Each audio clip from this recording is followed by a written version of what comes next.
not using this in the show. All right, should we actually talk about like the show now? Should we segue into? Sure. Well, Are we going to talk about this season, or do we want to do like a week in review, or what is the order of things? Did we? Honestly, that's a good idea. Maybe we should start with week in review, and then we'll just because I don't think it'll take that long to talk about how the show is different this season. So we can cover that at the end, I think, and then we'll do the first drawing, and that'll be a nice button, I think, to take us out until whatever the next episode ends up being. For all the listeners who are now on tender hooks, what's it gonna be? Yeah, we can keep them in suspense and start with week in review. I feel like is it up to me? Huh? Yeah, I know there's so many options. I just oof. Well, I can do one because I think again I'm not gonna. I think I did this the last time that we did. No, he's got it sideways. That's a kill shot. I think I did this last time we did a week in review as well. First off, this definitely seems like it's going to be in the episode now. So hello, everybody. But in terms of something that I have watched over the course of the past 5 months since we last recorded, I don't think I'm going to do that. I think I'm going to talk about something that I'm in, because this past weekend I attended the Charm City Film Festival, which is put on by an organization called Charm City Filmmakers, which I kind of like fell into over the course of the past year. It's not something that I think I'm officially a member of, but I would say that I'm heavily associated with them. I am like a Newman-sized character in their overall story and arc, I suppose you would say. Essentially, Charm City Filmmakers is an organization in Baltimore, Maryland, that supports independent filmmakers, but specifically independent filmmakers who may be untrained or don't have any background at all in filmmaking, but are interested in filmmaking. And so it's basically a nonprofit organization that provides people with an opportunity to kind of get together with what equipment they have and make a film they may want to make. They might not necessarily have the best resources, they might not necessarily have the best budget, but it'll provide them with the people and the resources to some extent to make it. And every 6 months or so, they do a little film festival where they put on the films that they show rather the films they've made in the past 6 months or so. And I was in one of them, and I ran sound for one of them, but it wasn't quite done in time for the festival. But it was a great night. A lot of the films were kind of rough, kind of choppy, because, again, these aren't trained filmmakers. But it's always nice to be in an environment where people are stretching their creative abilities and just engaging and doing something creative and artistic together, regardless of their skill level, and in a very non-critical way. Because people are, these are people who have full-time jobs, have day jobs, maybe don't know anything at all about movies, but they want to do something with movies, and so it provides them with a place to start. So it was a great night. It was a lot of fun. There will be another one in 6 months, and the films that were hosted screened this past weekend rather will be on their YouTube channel, I think, this week. The one that I was in was a short horror film called Bone Worm, written and directed by a guy named Vince Ajani. And it's the first time I have acted in anything in several years, probably since high school. So it was fun to stretch those muscles again, but they were a little flabby, as was I in my shirtless scene. But you've got to check that out online to all of our listeners. Were you the titular Bone Worm, Zach? Kind of, not really. You'll have to watch it and check it out on the Charm City Filmmakers YouTube channel. But yeah, that's what I've been up to over the past few months. Well, I've been up to music things during my law school stuff. Even this month I am doing an opera with the Cleveland Orchestra and Chorus, and a smaller J.S. Bach piece, and we did some Easter stuff and a lot of concerts this year, and that's still going. So that's fun. If you live in Cleveland and this episode comes out soon enough, I guess come to an orchestra concert, but it probably won't. So maybe you went anyway. Hi, Mom. In terms of what I'm watching, a lot of new stuff. it's hard to pick what to talk about. I, I Mitchell, are you going to talk about Warfare? I cannot confirm or deny these claims. Okay. Well, I'll talk about something else just to keep it a little different. I just came home from Thunderbolts, which I didn't think I was going to see in theaters, but I heard. I don't think that's pretty the much name of it. Yeah. Marketing stunt, etc. I didn't think I would see it in theaters, and it was fine. I gave it a 3. I mostly enjoyed it, and I think it kind of gets the bare minimum things right about an action blockbuster, so to speak. It gets its characters right. The writing is competent, and the action's probably as good as it's been for one of these street level kind of punchy shooty superhero movies since one of the OG Cat movies, probably. And the editing's pretty good too. So a lot of this sort of technical aberrations we talk about when we talk about Black Widow are not really evident here. And I'd still say coming away from it, I probably wish that I would have just waited to watch it on my parents' Disney Plus account a few months later. But I did have fun. I did laugh a few times. I do really like John Walker, the character played by Wyatt Russell. Wyatt Russell. Mm-hmm. Yes. And the team is a little. I mean, I guess the awkwardness of the team is part of the point because they're this sort of ragtag Marvel's Suicide Squad, sort of. But I still think Bucky is not super well incorporated in the group, and they kind of manufacture this.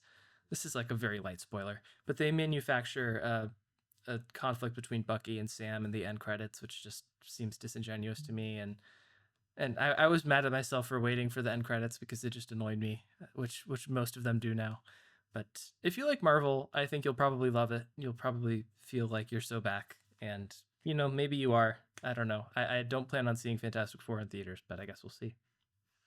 Well, because we're all stuck in our freaking hidey holes talking about everything that we like and nothing else, which, by the way, will be diverted by this next season heavily. Yes. I can't hear half of what you're saying because my ears are still ringing from being in the third row looking up at an IED explosion in Warfare. Okay? With 9 of my compatriots, well, 6 or 7 plus SOs, I guess you could say, but who did not enjoy it as much, obviously. But this film, the only controversy you'll see is the top rated comments and reviews on Letterboxd. That's the only controversy you'll ever see. No, Instagram, nope. Twitter/X, obviously not. Mm-hmm. In fact, I wouldn't recommend looking at X replies of any post remotely political. I wouldn't recommend looking at Twitter at all nowadays. Yeah, Kanye.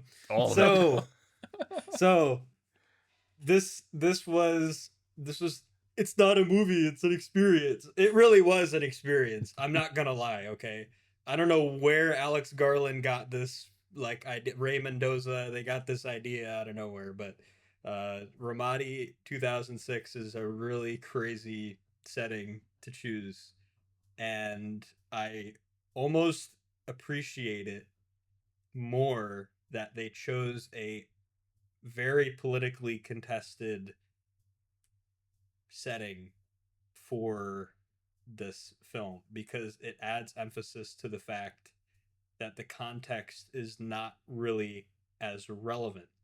However, I do appreciate the very few lines of dialogue that are actually very metaphorical, particularly in the interactions with the civilian family who lives in the house that they occupy, is very, very telling of not only what the actual Marines and SEALs that were involved in it felt at the time, but also just the general sentiment towards the war that everyone can agree with, as in, why are we here? Why are we doing this?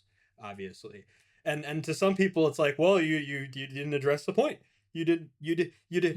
Where's the politic? Where's George Bush? Where's George Bush in my George Bush movie? Where's Dick Cheney?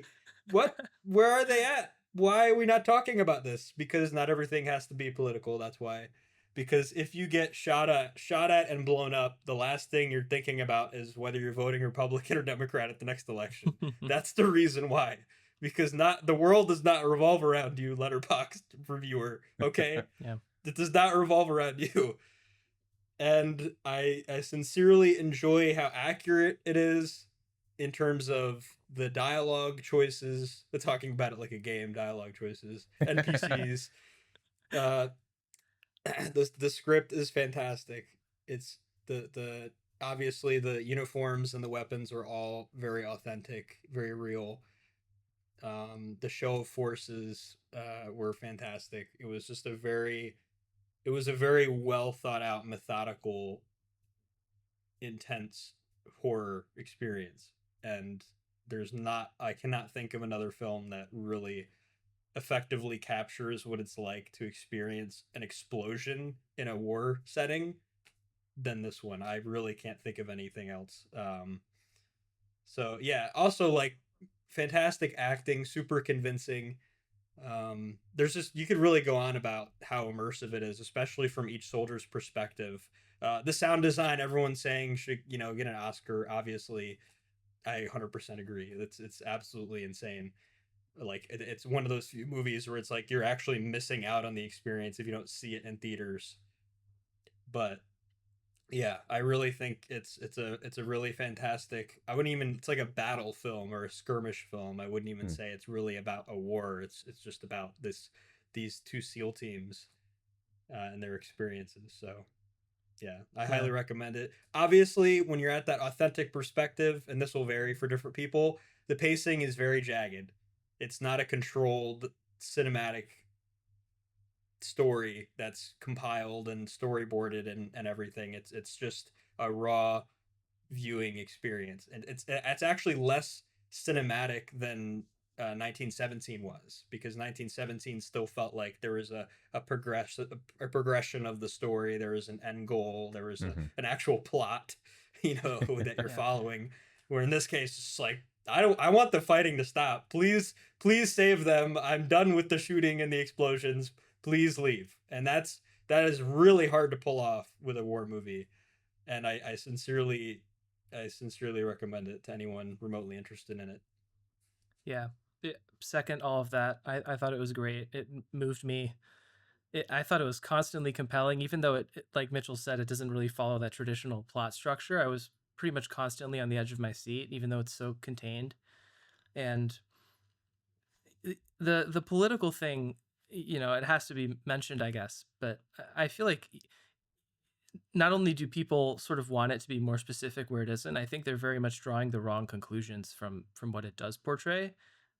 It's very obvious that this set out to be a detailed and mostly accurate depiction of what the American soldiers went through and the difficult decisions they have to make and just the hellscape of all of it.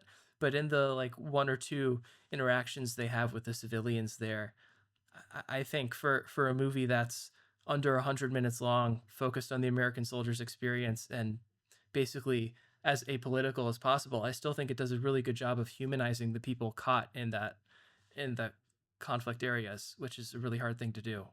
Basically, everything I felt bothered by in Civil War, which was a very forwardly fictitious sort of war film, I guess, that Alex Garland made, I did not feel whatsoever for this one. I have not seen Civil War or Warfare, but I do think it's interesting that, and I'm glad you mentioned Civil War in your thoughts, at least, Christian. I think it's interesting that a lot of what people complained about with Civil War, I think in spirit, is the same kind of thing they're praising for Warfare. Because a lot of the reviews of Civil War were like, oh, it's too apolitical. I wish it made more of a point. And I feel like a lot of people for Warfare are praising the fact that both of those things, they claim at least, are true for the film. So I'm interested to see both. Will I soon? Yeah, that's a good point. Maybe not. I don't know. But it's at least something to think about. Indeed. Yeah, I would probably admit to falling into that camp myself. I wonder why that is. Should we? Everyone's maybe something different. I think Zach and I are about to say the same thing. Go ahead, Zach. We were, yes. I think we were all at the same time about to say the same thing, that like Christian said, the show's going to be a little different this season. We enjoyed the format that we did for the past 5 years. I think this is season 6. It is. And I think we had a lot of fun with that, and I would hope that the people who listened to our episodes did as well. But we thought that this season it might be fun to shake it up a bit and do a different kind of structure for the show in general. So, we are referring to this season, this subtitle of the pod as Game of the Game. Boom, boom, boom, boom. The theme here. Yes. And we call it the Game of the Game because we thought it was funny. And the game is that there's a hat, a metaphorical hat. Yes. Zach called me a man of many hats on our first episode of season 1, our Which pilot. I don't remember at all. But little did he know one of those hats was in one of his briefcases. And today we're opening one of them. It's not the one that was featured in the briefcase, but it's another one. And inside that briefcase is magic. And it's not Disney magic. It's Cinemas Productions magic. Which means in that hat, there are prompts. The prompts we have all generated using special super secret encoding, so that we do not know what these prompts say. And these prompts are dictated by certain requirements, or not requirements, but I don't know. There's like 2 or 3 stipulations. That was the word. Mm-hmm. There we go. Vocab word of the day. Do your Wordle. It's not going to fit in a Wordle. 2 to 3 stipulations is what we decided on. And the prompts are: pick a movie that XYZ includes this from 1874, made on the back porch of Zach's great-grandfather's house. It's not going to be that specific, but you get the point. So instead of choosing films, we're choosing prompts, and the prompts are for everyone else. And there are also, what is it? Who Wants to Be a Millionaire type savior. What are they called? I've been calling them mulligans. Steam. There's probably a more mulligans. Yeah. Yes. We've the said straight mulligan and there's the phone a friend mulligan. So 2 different devices. There it is. The straight one being that you can just essentially pick a film, absent of the prompts restrictions, and the phone a friend being that you ask that friend to then make that decision. Yeah, and we have 2 mulligans, 1 phone a friend each. They can only be used 1 time each. So it increases the stakes. We've got to be smart about when we use a mulligan and when we stick to a prompt, because there's a chance we might pull a prompt we don't like. But do we gamble now on using a mulligan, or do we imagine whether or not our co-hosts have planned worse prompts for us later in the season? We have yet to find out. But it's just a bit of a shake-up to make things a little more interesting, and also to introduce kind of a cliffhanger aspect for you, the listener, as well, because now you and we both don't know what we're going to be talking about next episode. And I think that might be a fine cue to draw our first prompt. So we didn't really discuss who's up first. In the past, I think we've just had Christian open the seasons, but I don't know if anybody wants to fall on the sword or jump right in because they don't consider it a sword. I don't know. I used all my brain cells trying to come up with that story I just made up. So it was great. Well, yeah, no, Zach, please. I have no clue how to decode anything. Okay. So I will go ahead and draw a prompt then, and I am going to talk my way through this as well. Each of us has a note that I created that I've shared with each of you guys individually. That is all of the prompts that applies to us. And in this note, the prompts are numbered. So I guess it's kind of up to you how you want to randomly draw a prompt. I like true randomosity a lot, so I'm going to pull up a random number generator online. And I'm going to generate a number randomly from 1 to 16. The number I generated is 8, so I'm going to go to the 8th encoded prompt on my list. Suspense is killing me. And then I'm going to go to the decoder that Mitchell just sent us. I say This is actually exciting. Just resent us. And I'm going to plug in the prompt, press decode. The prompt that I have just pulled. All right, for the next episode, I have to choose a horror film that has less than 2 out of 10 on IMDb. Oh no. So now I have 24 hours. And something else to add. The mulligans, if we want to use them, we have to use them in the episode that we draw the prompt. So I would have to pick now if I want to do a mulligan or phone a friend instead of this prompt. I don't. I'm going to go with this prompt.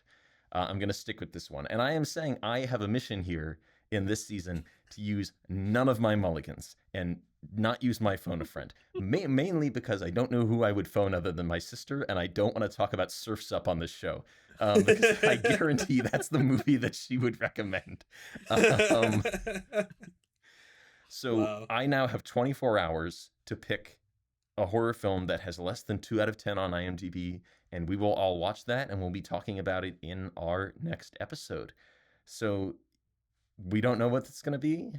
I don't know. You, the listener, don't know. You'll have to tune in next time to find out what horror film with less than 2 out of 10 on IMDb I picked. Who knows? We'll all find out next time on Cookie Pocket, the game of the game. Woo! The game of the game of the game of the game of the game.